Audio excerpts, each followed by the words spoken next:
Welcome back to Maintenance Made on a Budget. Today we're going to be replacing this fuel manifold relief valve. There's your manifold. The fuel line comes up to your fuel separator,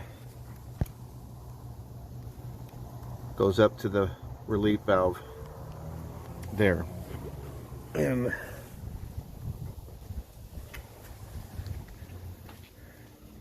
reason I'm replacing that today is because the engine's having a hard start.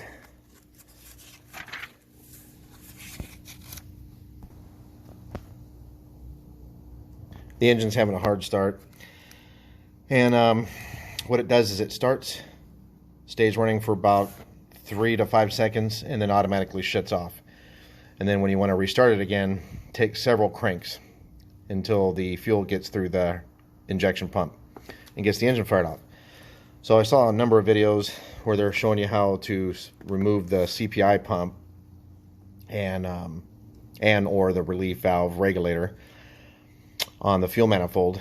And so today I'm going to go ahead and replace the fuel relief valve because it's a cheaper part, definitely a lot easier to replace, and we want to eliminate all the easy problems first. This is a 03 Dodge Ram, and it's got barely 80,000 miles on it. So if you know anything about diesels, you know that's very low, and I'm not so adamant about jumping on there and replacing this fuel pump. I found it online for just under $1,000 on one of the diesel parts websites. So before I go ripping into that, I'm gonna replace the fuel relief valve. I used a Bosch replacement, and let's see, where did I leave it? Here it is. Looks like that. All right, so essentially the one that's sitting on there now that I just showed you has sitting in there like this, and then it has a banjo nut on top. Okay, so what we're going to do is pull that off, take the old one out, pop the new one in. What I'm hoping is on the old one, the spring that's inside of here that has the particular set point has just worn out. And so what I'm suspecting is when you start the truck, the fuel comes from the tank to that fuel water separator via a lift pump. On this particular model, they're notorious for bad lift pumps. I replaced mine way back when I bought this truck. Back in 03, 04 maybe. And you know, the fuel lift pump went out on me. I barely had like maybe 20,000 miles on the truck. So I took that off and bolted on a aftermarket fuel pump. But either way, it still goes to the fuel separator, and then from there it goes through this line into the attached fuel injection pump, which is on the front of your engine.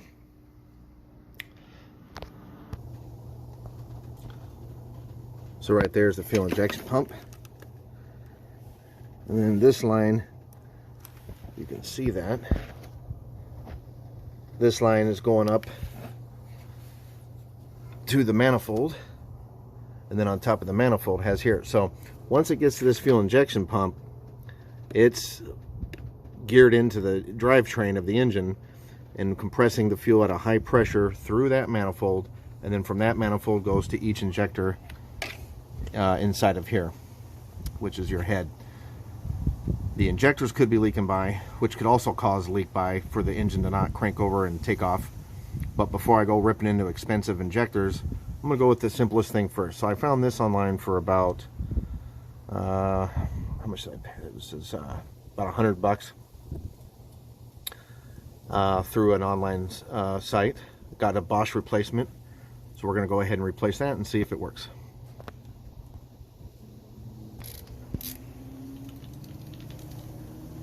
Alright, so we're going to start by removing this banjo bolt on top here. And it's going to be a 19 millimeter. Before you do this, you want to make sure that your fuel has had time to drain back down through the system. Be very careful when you're dealing with the high pressure side of any fuel system, because it can be no bueno.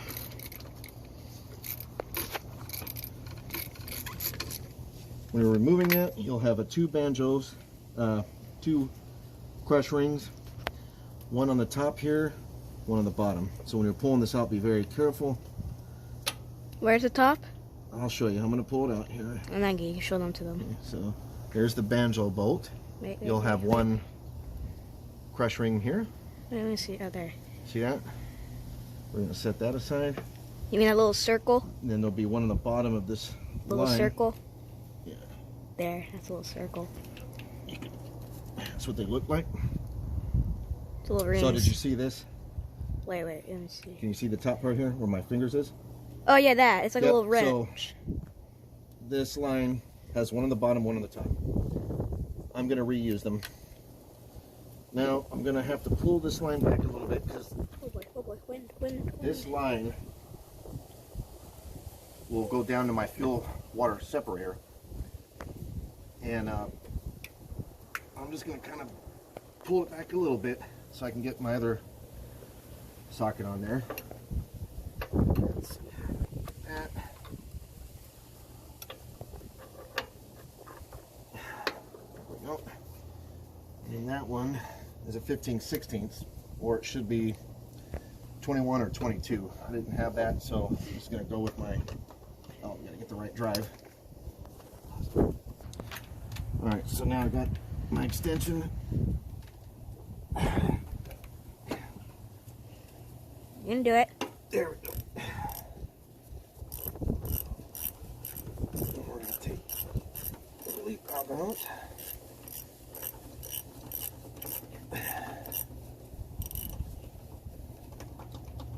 Let's see if I can do it by hand.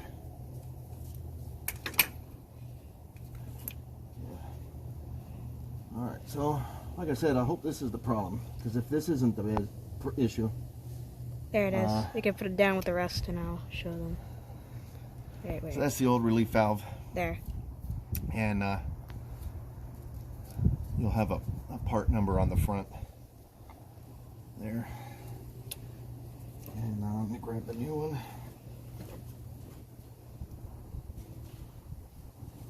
So here's my new one.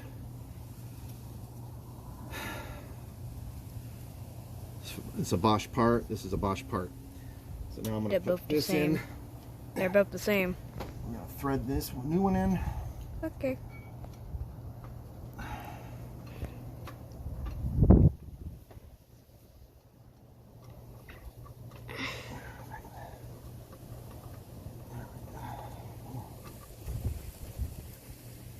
Your arm's blocking the way. So, like I said, hopefully this is the problem.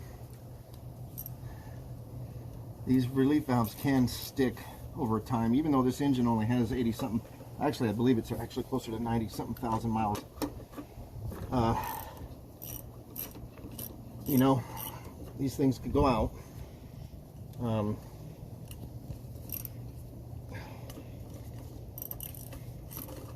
see. I sure hope this is it, because this is a lot easier and cheaper than the alternative, which I'll have to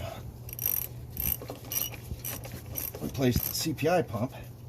Okay, so I'm just going to snug it down, and we're going to go ahead and torque that. I'll get my torque wrench. What's that? I'll show you here.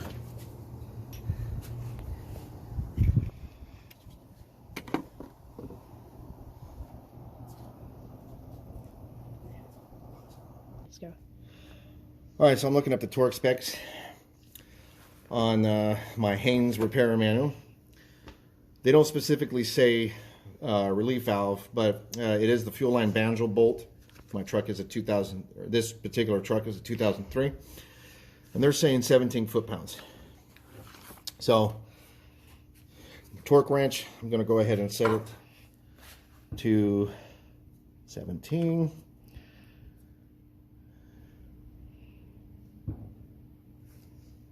Pause. All right, so I got the torque set. I went ahead and just put it around 18 to 20 because I have an extension.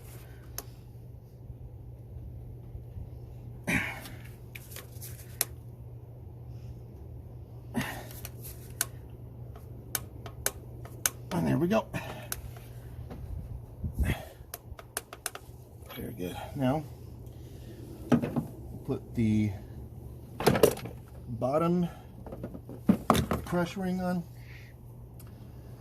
I'm going to bring this line back over, and we'll put the top one on with it. Same ring, so we're not losing anything. This is where you got to be careful not to drop, as you can see. There we go. And start that thread. Okay. And for this one, I'm going to do the same torque spec for 18. And then once I wrap that up, we'll go ahead and fire up the engine and see. All right, so I already turned the ignition on, so my fuel pump, my lift pump can send the fuel up to this fuel injection pump, the CPI pump, down here. I already showed it earlier. Oh, okay. So we got fuel coming up to there now. Now when I'm going to crank the engine, that fuel pump should start automatically pressurizing this manifold. And hopefully it'll fire up and stay running. Now it might not stay running because we've drained some of it out, but it really shouldn't alter it too much. So go ahead and see how it works. Oh boy.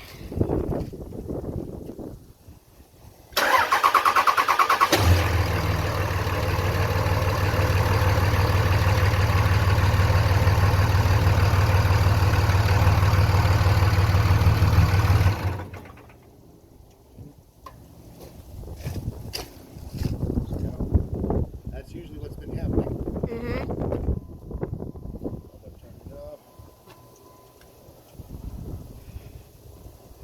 Let the fuel pump get primed again.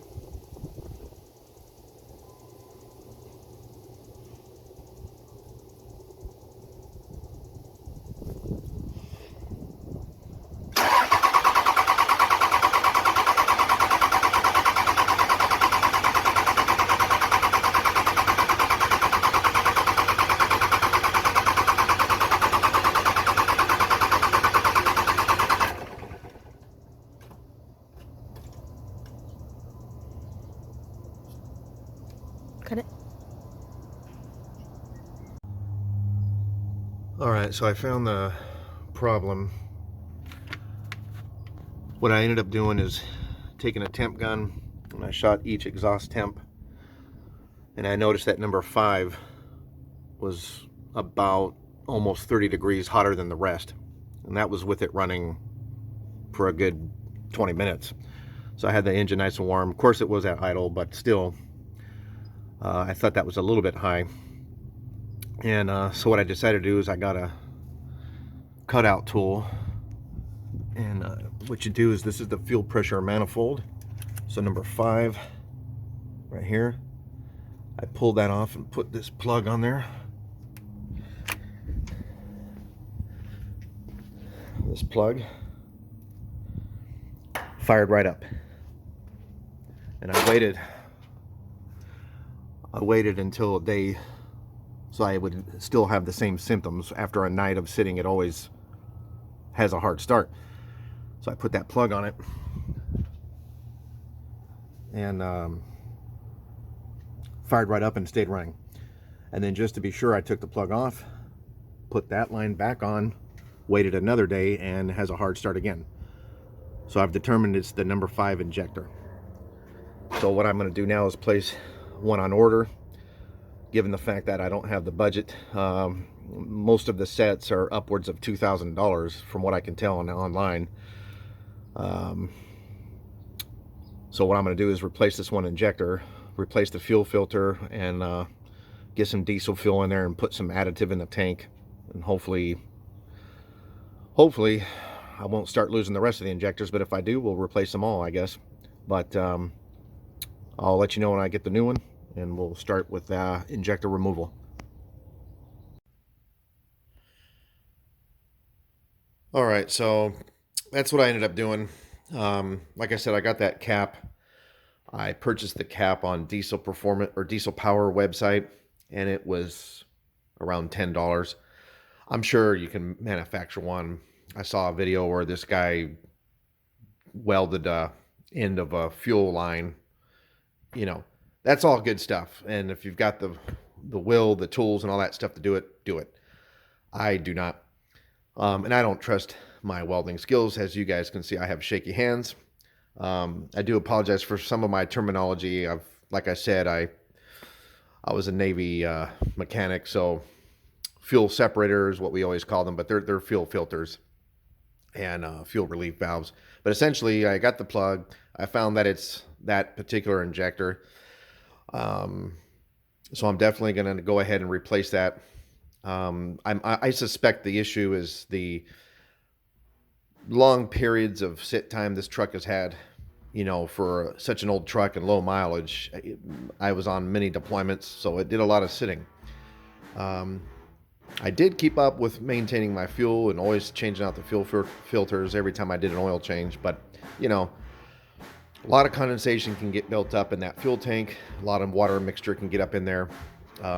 You know, I definitely should have been maintaining the fuel better than what I have for as much sitting as that truck did. But it is a work truck. All the jobs that I've done, it's worked great for me. So I'm going with the injector. If you want to see how I did that, I'm going to do another video on that.